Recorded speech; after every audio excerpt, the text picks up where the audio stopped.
US Women's National Team roster has just come out. Lily O'Hara and Alyssa Thompson were both included in Emma Hayes' squad. Let's take a look now at the roster, though. We've got the goalkeepers, Claudia Dickey, Mandy McGlynn and Fallon Tullis-Joyce. Those were the goalkeepers that have been called up. Then we have a long list of defenders. I don't know if I'm going to be reading out all of these names, but talk to me, girls, on some defenders, midfielders, strikers that have stuck out to you who've been called up to the squad. I'm really happy to see Tara McGowan here because she's been great for Spirit in the NWSL, just seeing her develop.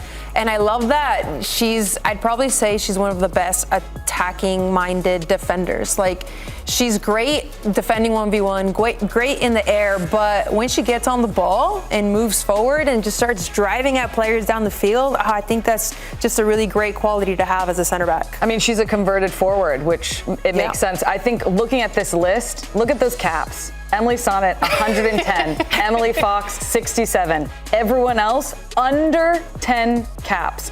So, these two are going to be leading the defense and that back line for the U.S. Women's National Team this camp and probably moving forward. Looking at this midfield, I mean, Lindsay Heaps, 167 caps, Rose Lavelle, 113. Got some real experienced players in this midfield side as well. Yeah, I think this team is kind of transforming. We're looking into the next generations. Who's going to step up when these players ultimately are kind of on their way out? Not saying that they are, but absolute veterans. And I think we're seeing Olivia Moultrie make such a case for herself with the Portland Thorns. We haven't seen it translate exactly to the women's national team and her actually make those minutes truly count to make her a staple in this side. But I think she's on the up. How confident she looks, and especially what a set piece specialist she is for Portland, could be massive for this team.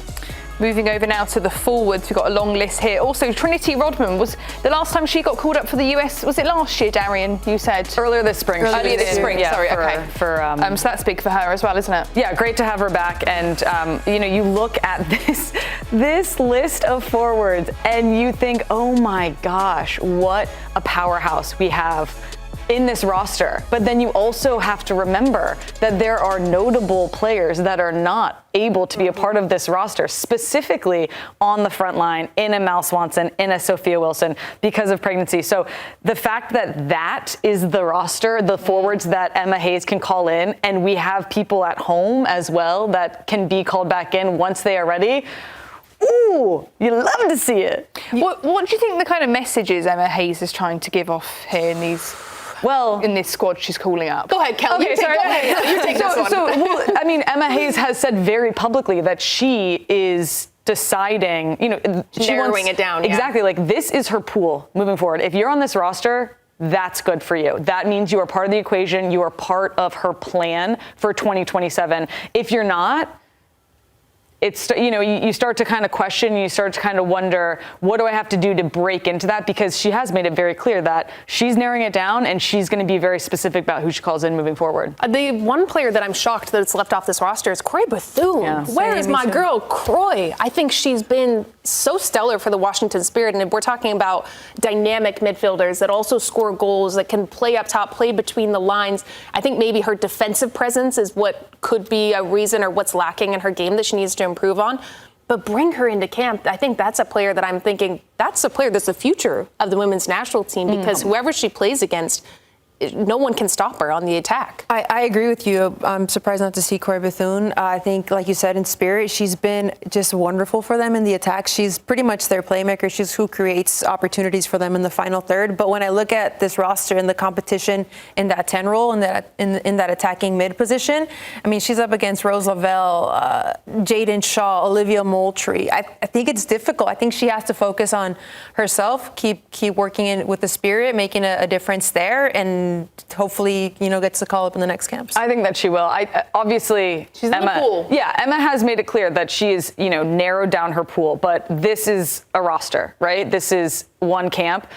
I would say her pool probably consists of 27 to 30 players that she's really considering for 2027. Are there any players that aren't on that squad? I know you mentioned Crystal Dunn as well. Yeah, Crystal Dunn, obviously not on this squad, and I think Emma spoke to this in her press conference. She's been available for minutes with PSG, hasn't been seeing the field, has only played, I think, around 300 minutes in the last, I don't even know how many months. So, she's going to have to be getting those consistent minutes to be able to come into this team, and Emma has made that clear. I wonder if you're a player like Crystal Dunn, at PSG, not getting minutes. There's still time in this next World Cup cycle. Do you look to, would you look to for another team? Make a change? Make a change? Leave PSG?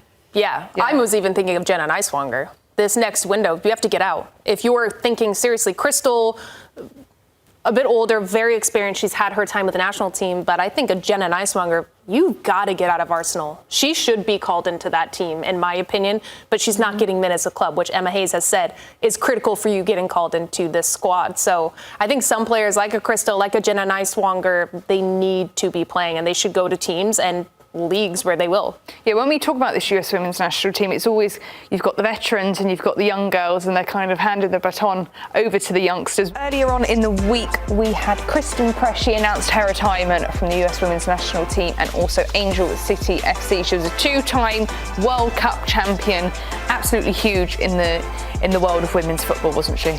Yeah, I think if you're a forward, one of your favorite players. I mean, the way that she would play with freedom in between the lines. She was bold, going 1v1, chopping left and right. She was so good finishing with both feet, and just brought a lot of joy to the game. And she is absolutely going to be missed. And you even saw Alyssa Thompson's reaction earlier, just what she's meant to generations coming forward. I remember playing against her multiple times in international level, and it was just a nightmare playing against her. Not good memories. Oh no, there's just Christen Press driving at me with the ball, but I mean, good for her. She recognizes it's her time. Yeah. No, I mean, you look at those stats, she was insane. An insane player, a true forward, had such a nose for the goal. At any moment, she could be a game changer and score, and be driving at you and be like, oh gosh, I don't want to be in this spot anymore. But I obviously had the pleasure of playing with her at Stanford, where I knew that she was going to be great. She showed that very early on, and she was excellent at Stanford. She was excellent with the U.S. Women's National Team on her club team. So. I'm happy for her. We all obviously have retired sitting here, but speak for yourself. Well, okay. This side of the desk. I didn't even play. To welcome her into this next chapter in retirement, and she can go into it just very proud of herself and very happy of the career that she had on the field and all of the things that she did off of it for the game of football. Have you got any fun Christen Press stories? Oh gosh, I can't tell any from Stanford days. You know that.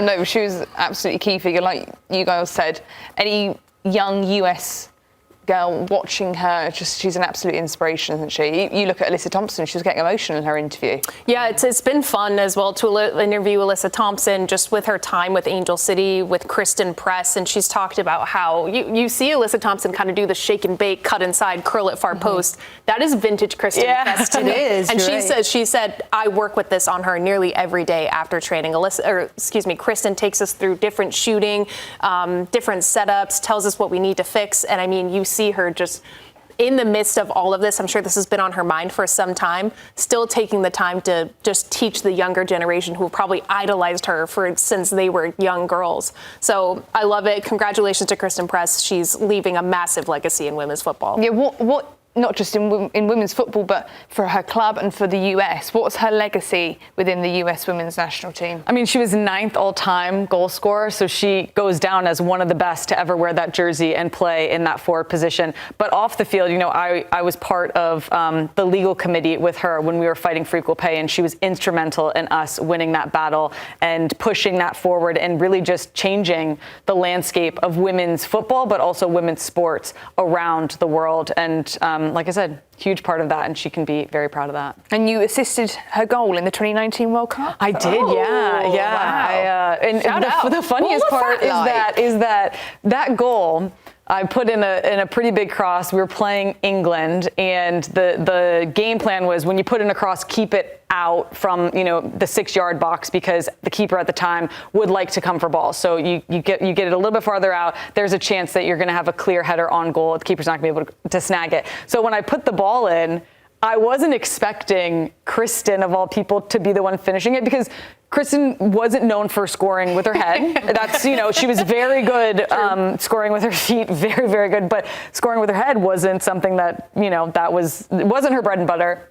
So when I put this ball in and she ends up being the one on the end of it, scoring a header, and an incredible header in such a pivotal and important moment. I was like, oh my God, losing my mind. I couldn't believe it. I was like, wow, this is magic. It was incredible. What was she like as a teammate? You obviously must have known her so well. She was truly a student of the game. Yeah. I like that you pointed out, the mentorship that she's provided to Alyssa Thompson.